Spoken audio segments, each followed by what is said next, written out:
بسم الله الرحمن الرحيم، والصلاة والسلام على أشرف المرسلين. السيد رزوق سعيد، رئيس الغرفة الفلاحية لولاية وهران، الأخ المترشح في قائمة جبهة المستقبل اللي هي رقم 3 لحامل الرقم 4.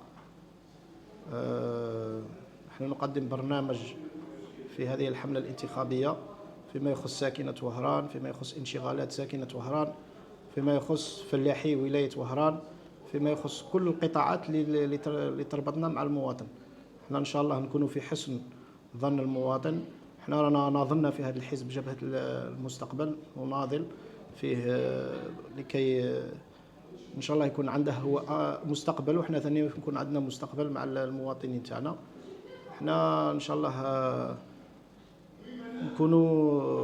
نكونوا في حسن ظن المواطنين، في فك العزلة على المواطنين ساكنة وهران، في السماع لانشغالاتهم في كل القطاعات، في الصحة، في السكن، في الفلاحة، في كل ما يحتاجه المواطن، وما يحتاجه المواطن للسكن في ولاية وهران.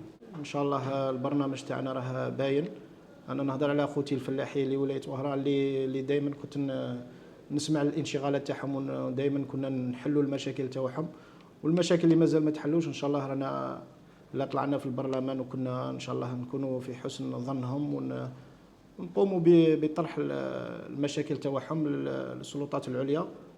ادعو مواطني وساكنة وهران كلهم للتقرب من صناديق الانتخابات ل 2 جويي للانتخاب وللتصويت على قائمة المستقبل التي تحمل رقم 3، والمترشح السيد رزوق سعيد راه في الرقم 4.